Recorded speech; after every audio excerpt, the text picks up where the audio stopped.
그때 예수님께서 제자들에게 말씀하셨다. 너희는 허리에 띠를 메고 등불을 켜놓고 있어라. 혼인잔치에서 돌아오는 주인이 도착하여 문을 두드리면 곧바로 열어주려고 기다리는 사람처럼 되어라. 행복하여라. 주인이 와서 볼 때 깨어있는 종들. 내가 진실로 너희에게 말한다. 그 주인은 띠를 메고 그들을 식탁에 앉게 한 다음 그들 곁으로 가서 시중을 들 것이다. 주인이 밤중에 오든 새벽에 오든 종들의 그러한 모습을 보게 되면 그 종들은 행복하다. 일독서인 에페소서에서 바오로 사도는 말씀하십니다. 신앙을 가지지 않았을 때 여러분이 그리스도와 관계가 없었고 이 세상에서 아무 희망도 가지지 못한 채 하느님 없이 살았다는 사실을 기억하십시오. 예수님을 모르면 이 세상에서는 아무 희망 없이 살 수밖에 없고 왜 사는지도 모르고 살 수밖에 없다는 말입니다. 그럼 예수님이 우리에게 해주신 일은 왜 사는지, 목적지가 뭔지 그걸 알려주신 분이기 때문에 우리는 정말 고마워하는 겁니다. 세상 사람들은 아무 희망 없이 살고 있다고 이야기하는데 그들한테 찾아가서 아무 희망 없이 살고 있냐고 물으면 아니라고 할 겁니다. 어떤 희망들로 채워 넣느냐면 참 희망인 하늘나라나 하느님이 아니고 세상의 것들로 막 그 희망을 꾸며 놓았습니다. 하지만 그거는 다 가짜들입니다. 하느님과 관계없이 사는 인간의 모습, 꽃들에게 희망을 이라는 이야기가 있습니다. 이 우화의 주인공 애벌레는 살다가 생각을 합니다. 애벌레가 이게 인생이 전부인가? 인생이 분명히 뭔가가 더 있을 것이다 하는데 애벌레 눈에 뭐가 들어오느냐면 하늘을 향해 솟아오른 기둥이 보입니다. 가까이 가서 그걸 보니까 애벌레들이 서로 올라가려고 애벌레들이 뭉쳐져 있는 뭉치였습니다. 저 위로 올라가려고 막 애벌레들이 애쓰는 걸 보고 저기에 뭔가가 더 있을 거라고 생각하고 이 주인공 애벌레도 올라갑니다. 올라간다는 말은 밟고 올라간다는 말입니다. 누군가를 밟고 올라가지 않으면 내가 올라갈 수 없거든요. 올라가다 보니 저 위에서 떨어지는 애벌레들도 보입니다. 또 올라가다 보니 정상에 도착하고 내려오는 애벌레들도 보입니다. 근데 그 애벌레들은 물어 대답을 안 해줍니다. 그 위에 뭐가 있을까요? 정답을 미리 말씀드리면 아무것도 없습니다. 있을 거라는 희망입니다. 막연한 희망. 저 위에는 뭔가가 있겠지 하고 다른 사람들을 밟고 올라섭니다. 남들을 밟고 올라가지면 행복할까요? 유명해지면 행복할까요? 이런 것들로는 완전한 행복을 차지하지 못합니다. 돈 버는 데 성공하고 많은 자선을 했던 사람, 착한 부자지요. 그가 이런 말을 합니다. 부자라고 신발을 한꺼번에 2켤레 신을 수는 없다. 부자나 스타라고 부르는 영화 배우들 비싼 음식 사서 먹을 수는 있겠지만 오히려 건강식을 한다면서 체중 조절을 한다면서 절제하며 삽니다. 먹고 싶은 대로 먹어버리면 몸매 엉망된다는 거 알거든요. 부자가 비싼 침대에서 넓은 집에서 살 수는 있지만 집이 넓다고 행복한 것은 아닙니다. 오히려 내면으로 더 외롭고 잠 못 이루는 밤으로 고통받을 수 있습니다. 그 공허함을 무언가로 채워 넣으려고 합니다. 돈은 있으니까 무언가 그걸 채우려고 하는데 만족을 얻지 못합니다. 돈 많고 유명해지면 행복할 줄 알았던 사람들, 특히 연예인들, 성공해도 별다른 게 없을 때 술을 찾고 도박을 찾고 마약을 찾고 하는 모습들이 뭘 말해주느냐면 돈 많고 유명해져 봐야 만족하지 못하다는 것을 반증으로 보여주는 겁니다.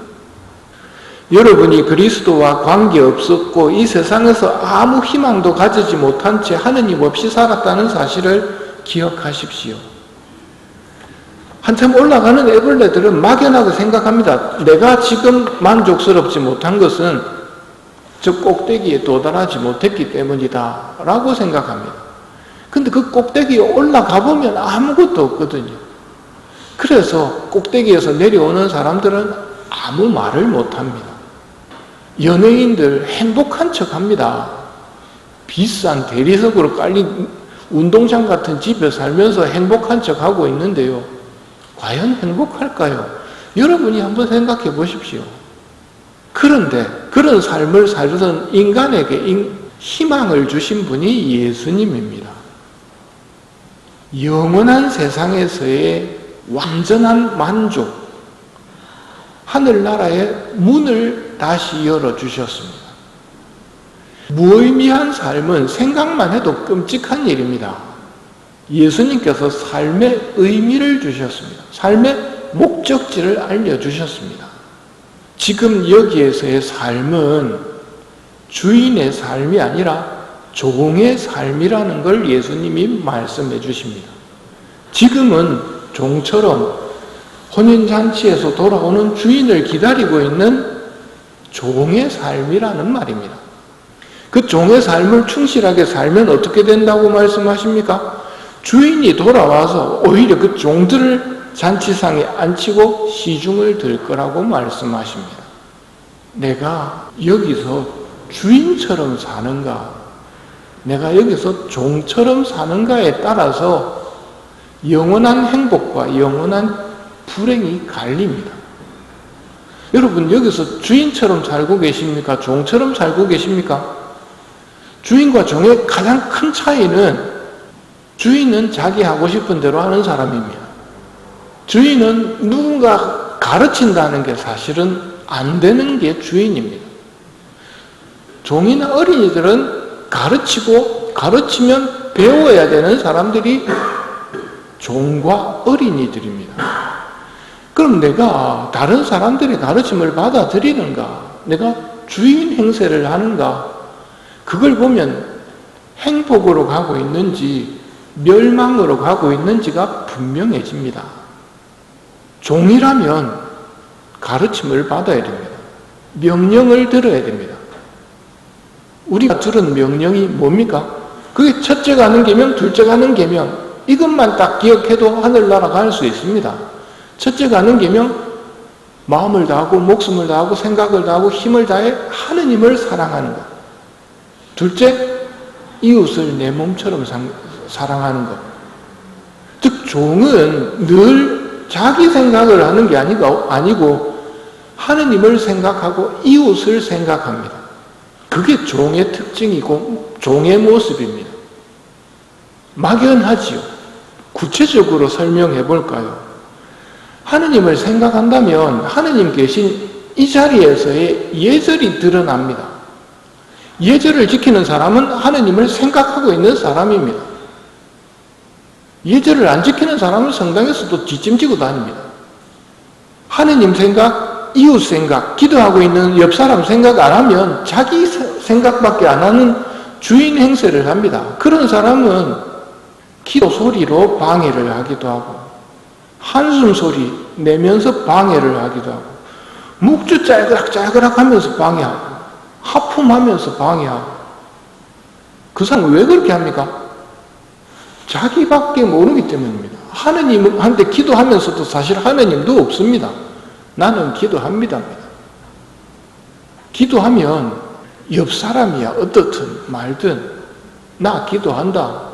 그게 주인의 모습이란 말입니다. 우리는 주인이 아니고 종입니다. 종이라면 시키는 대로 하는 사람입니다. 계명을 지키는 게 종이 해야 할 일이라는 말이죠. 주인님의 명령에 따라 등불을 켜놓고 혼인잔치에서 돌아오시는 주인님이 도착해서 문 두드리면 곧바로 열어주려고 기다리고 있는 삶을 사는 게 종의 삶입니다. 이 너무 팍팍한 삶이 아닐까요? 이 삶이 이렇게 끝나는 게 아니지요. 오늘 예수님도 설명하십니다. 주인님이 도착했을 때 깨어 기다린 종들에게 뭐라고 말씀하십니까? 행복하여라. 깨어 기다린 종들. 종의 위치를 잃지 않고 주인 행세하지 않고 주인님이 주신 권한으로 종살이를 열심히 했던 사람들은 그때부터 주인님이 시중을 든다는 말입니다. 주인님이 시중을 든다는 게 지지난 주일 첫째 독서에서 들었던 말씀입니다. 보라, 이분은 우리의 하느님이시다. 우리는 이분께 희망을 걸었고 이분께서는 우리를 구원해 주셨다. 이분이야말로 우리가 희망을 걸었던 주님이시다. 이분의 구원으로 우리 기뻐하고 즐거워하자. 이 기쁨과 즐거움이 영원히 계속되는 나라를 우리는 복된 희망을 품고 주인님이 오시기를 기다리고 있단 말입니다. 그게 종인 우리의 행복이고 희망입니다. 이 세상은 어설프게 자기가 주인이 되라고 그럽니다. 주인 행세하기 위해서 다른 사람 밟고 올라가라고 이야기합니다. 올라가 봐야 아무것도 없다는 걸 자기가 압니다. 지평수가 넓어지면 행복해집니까? 공허함만 더 커집니다. 돈 많아지면 행복해집니까? 헛될 뿐입니다. 우리에게 이런 헛됨으로부터 벗어나서 의미 있는 삶을 살 수 있도록 해주신 분이 하느님이십니다. 오늘 이 미사를 봉헌하면서 삶의 의미와 하늘나라에 대한 희망을 안겨주신 하느님께 대한 감사의 마음으로 이 미사를 봉헌하도록 합시다.